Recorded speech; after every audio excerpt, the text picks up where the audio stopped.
கல்யாணம் பண்ணிக்கிறேன்பா.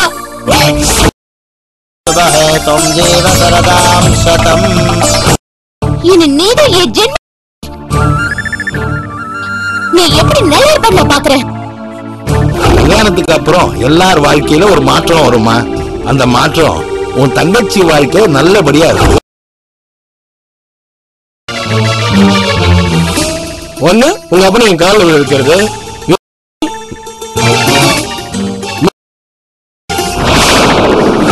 மீரா இந்த வீட்டுல நிரம்ப என் மரும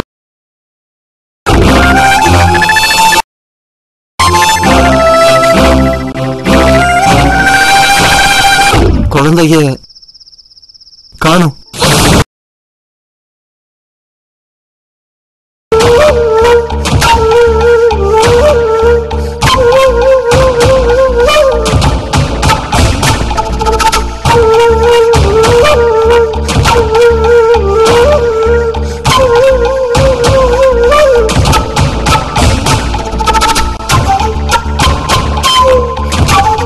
குழந்தைய காணோன்னு வந்தவங்க இவங்க. ஆனா போட்டோ உங்க மொபைல்ல இருக்கு. குழந்தை யாரோடது? எங்களுது சார். கரெக்டா சொல்லுங்க, எனக்கு தலை சுத்துது. குழந்தை யாருது? எங்களுது சார்.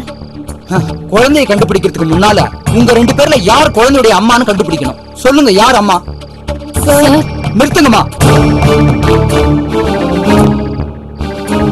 ஒவ்வொருத்தரா சொல்லுங்க. முதல்ல நீ சொல்லுமா. சார், நான் அந்த குழந்தையோட அம்மா இல்ல சார். நானும் குழந்தையோட அம்மா இல்ல. நடு ராத்திரில ஏமா என் மண்டையை காய வைக்கிறேன்? சார், நாங்க சொல்றது கொஞ்சம் காது கொடுத்து கேளுங்க சார். சொல்லுங்க, ஆனா ரொம்ப லென்த்தா சொல்லாதீங்க. ஏன்னா ஆல்ரெடி அரை தூக்கத்துல இருக்கேன். கதை சொல்லி என்ன முழுசா தூங்க வைக்காதீங்க.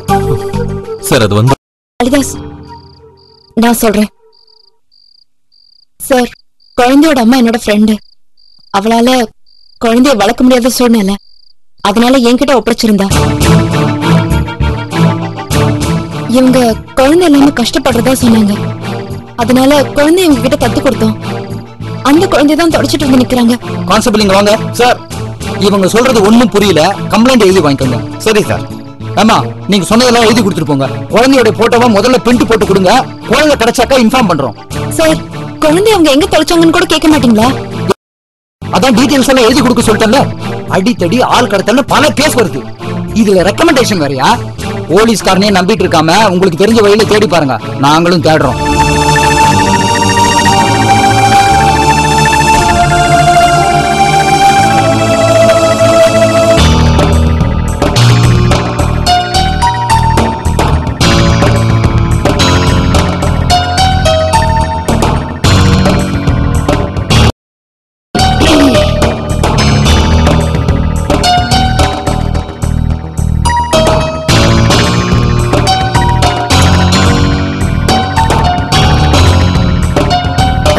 ஒண்ணு இல்லடா, நீ நன்னா சாப்பிடுறியான்னு பார்த்தேன்.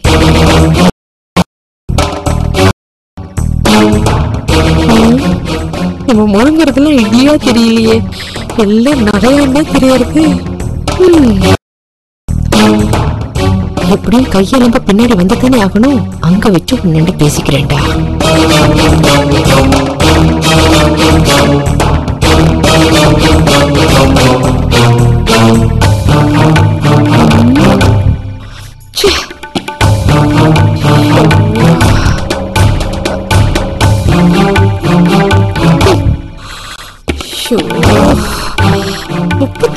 எங்க வச்சிருக்கான்னு விசாரிக்கலான்னா தனியா சிக்கவே மாட்டேங்கிறானே. சாப்பிட்டு கையெலும்பு இங்க தானே வரணும். அப்ப பாத்துக்கிறேன்.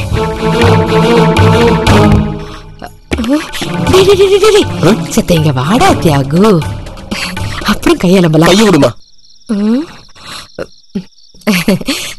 உன்னை பாக்குறதுக்கு எனக்கு ரொம்ப பெருமையா இருக்குடா. அப்படி நான் என்ன பண்ணிட்டேன்? என்னடா, நான் எப்படி இந்த நகையெல்லாம் கேட்கறதுன்னு யோசிச்சுட்டு இருக்கிறப்போ நீ யோசிக்காம கப்பன் அடிச்சிட்டியடா. என்ன அடிச்சுட்ட? எப்ப இருந்தா எனக்கு சர வேண்டியது தானே. ஐயோ ஐயோ, என்னமோ பேசுறடா என் செல்லம். டக்குன்னு எல்லாத்தையும் புரிஞ்சுக்கிறியடா. ஒரு 38 பவுனுக்கு ரொம்ப நடிக்காதமா. ஏண்டா, என் பாசம் நோக்கு நடிப்பா தெரியறதா?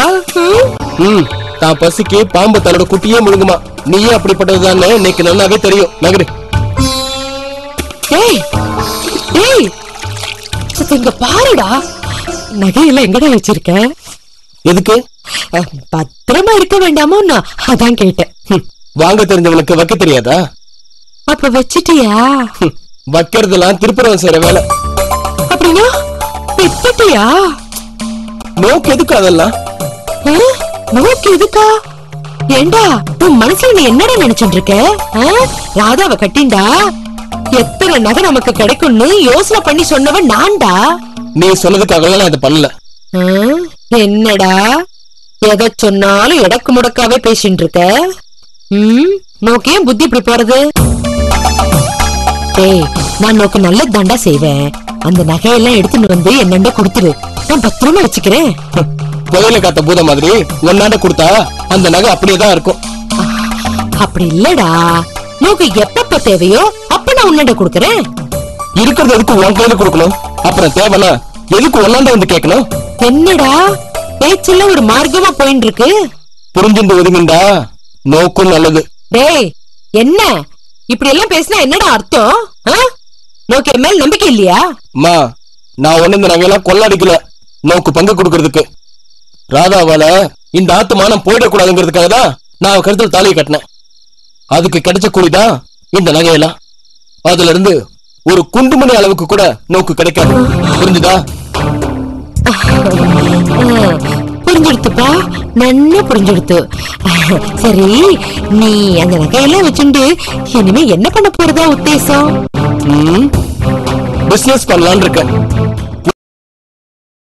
என்ன பண்ணலாம்னு யோசிச்சுட்டு இருக்க. நீ அதுக்கு பக்கத்துல வராத. கண்ணுல காசு பாத்துட்டா நோக்கு எல்லாமே எதிரியா தாண்டா தெரியவா? டேய், ஒன்னு சொல்றேன் கேட்டுக்க. பணம் சம்பாதிக்கிறத விட அத காப்பாத்துறது ரொம்ப ரொம்ப கஷ்டம்டா. அந்த கஷ்டம் நோக்கு வேண்டாமா? நான் பாத்துக்கிறேன். என் பொறுமைய ரொம்ப சோதிக்காத. இந்த நகைக்காக தாண்டா நான் இத்தனை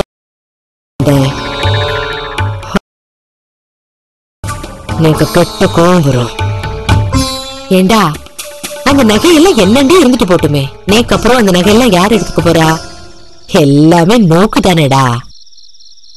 இது கூட அது என் செல்லம் இல்ல, நான் ரொம்ப மரியாதையா சொல்றேன். கொண்டு நோக்கு கஷ்டம்னு வர்றப்போ தேவைப்படுற அளவுக்கு நோக்கு நான் உதவி பண்றேன்டா. இல்லன்னா ரொம்ப கஷ்டம். பாத்துக்கோ. என்னம்மா மிரட்டுறியா? நகையெல்லாம் எங்க போயிட போறது? பிள்ளைகிட்ட தான் இருக்குங்கிற பெருந்தன்மை நோக்கு இல்ல. நீ என்ன நம்ப மாட்ட, ஆனா நான் ஒண்ணு நம்பணுமா? நீ நினைக்கிற மாதிரி நோக்கு அப்புறம் தான் நான் போவேன்னு உனக்கு இப்படி உறுதியா தெரியும்.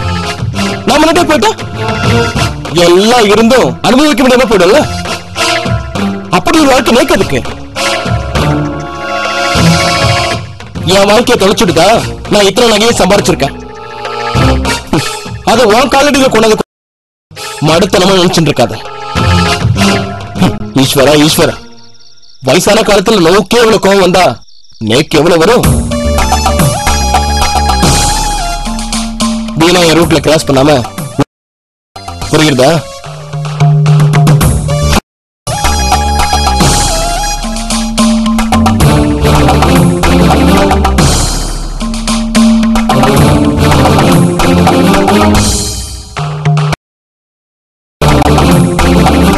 LIC of India வழங்கும் சிறிய இடைவேளைக்கு பின் தொடரும். Different banking solutions from HSBC.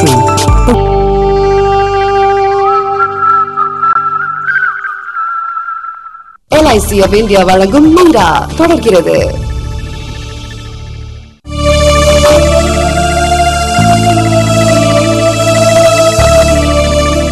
நான் சரின்னு நினைச்சு செய்யற எல்லா விஷயமும் தப்பாவே முடியுது காளிதாஸ். குழந்தை நல்லா இருக்கணும்னு தானே அவங்க கிட்ட கொடுக்கணும்னு முடிவு பண்ண. அவங்க கொஞ்சம் கூட பொறுப்பு இல்லாம குழந்தைய தொலைச்சிட்டு வந்து நிக்கிறாங்க. காலையில திடீர்னு அந்த குழந்தையோட அம்மா வந்து என் குழந்தை எங்கன்னு கேட்டா நான் என்ன பதில் சொல்லுவேன்? கவலைப்படாத மீரா, போலீஸ் எப்படியாவது குழந்தை கண்டுபிடிச்சிருவாங்க. எனக்கு நம்பிக்கை இல்ல காளிதாஸ். நாம தான் ஏதாவது பண்ணி குழந்தைய கண்டுபிடிக்கணும்.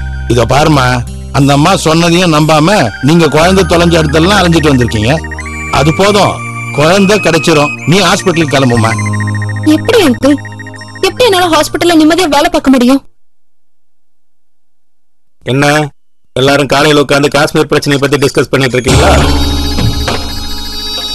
இங்க என்ன நடக்குதுன்னு தெரியாம உளராதீங்க. தெரிஞ்சுக்கிட்டு பேசினாலும் உளறதா தான் சொல்லுவீங்க. மாமா, குழந்தைய காணும் மாமா. அட என்ன மாப்பிள்ள, தத்து கொடுத்தது கூட 2 பேரும் மறந்துட்டீங்க. ஏதோ நினைப்புல மீரா தான் குழந்தைய தேடுறான்னா நீங்களுமா கூட சேர்ந்து கும்மி அடிப்பீங்க. மாமா, உங்களுக்கு கூட இந்த விஷயம் மறந்து போச்சு. என்ன உங்களுக்கு பெரிய புத்திசாலின்னு நினைப்பா? ஆமா மாமா, எனக்கு ஐக்கியம் எப்பவுமே கொஞ்சம் அதிகம். இம்சை பண்ணாதீங்க மாமா. தத்து கொடுத்தோம்ல, அவங்க குழந்தைய தொலைச்சிட்டாங்க. காலங்காத்தால இங்க என்ன மாநாடு நடக்குது? இன்னும் உன் பொண்ணுதான் பாக்கி. அவளும் வந்துட்டாள்னா சபை நிறைஞ்சிரும். அத்த, மீராட்டு இருந்து குழந்தைய தத்து எடுத்துட்டு போனாங்கல்ல, அந்த குழந்தை காணாம போயிடுச்சான். எனக்கு இப்பதான் விஷயமே தெரியும். உங்களுக்கு எல்லாமே லேட்டா தான் தெரியுமாப்ல.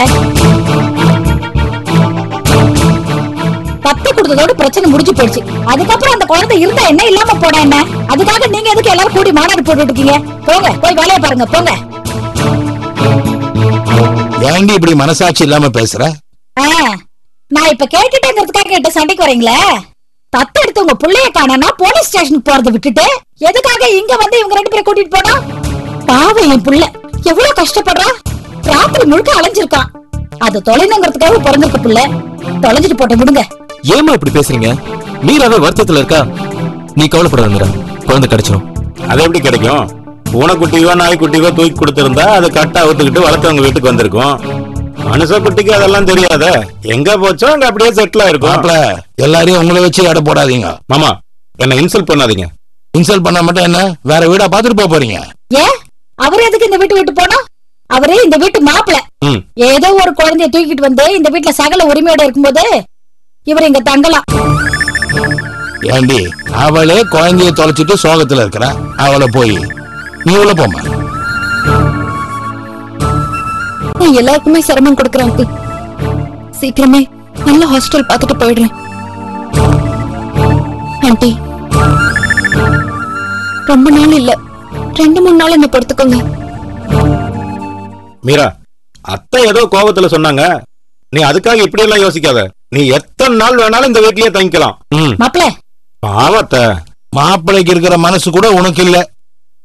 மீரா, நீ வெளியில எங்கேயும் போக வேணாம். முதல்ல நார்மலுக்கு வா, அதுக்கப்புறம் வெளியில போய் தங்கறத பத்தி யோசிப்போம். எனக்கும் அப்பா சொல்றதான் சரின்னு படுது. எனக்கு எது சரி எது தப்புன்னு யோசிக்கிற புத்தியே போயிடுச்சு. செய்யறதெல்லாம் தப்பாவே முடியுது. நான் நல்லா இருக்கணும்னு நினைச்சு அப்பா கிட்ட பேசினா அவர் அவசர அவசரமா தியாகுக்கு கல்யாணம் பண்ணி வச்சுட்டாரு. அதனால அவ வாழ்க்கையே பாழா போச்சு. இப்ப குழந்தை வசதியை வாழணும்னு நினைச்சா அவ எங்க இருக்கானே தெரியாம போயிடுச்சு. திரும்பவும் புலம்ப ஆரம்பிச்சிட்டியா? குழந்தை ஒண்ணு மாதிரி நல்லவங்க கிட்ட கிடைச்சா தேடி வந்து ஒப்படைப்பாங்க. ஆமாமா, நம்பிக்கையோட ஒரு குழந்தை கிடைச்சிரும். போமா.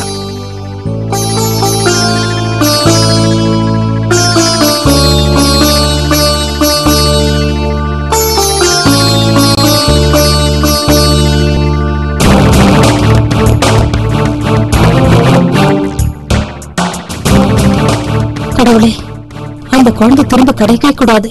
கிடைச்சா இது இந்த வீட்டுல டேரா போட்டுருவா. LIC of India வழங்கும் மீரா ஒரு சிறிய இடைவேளைக்கு பின் தொடரும். LIC of India வழங்கும் மீரா தொடர்கிறது.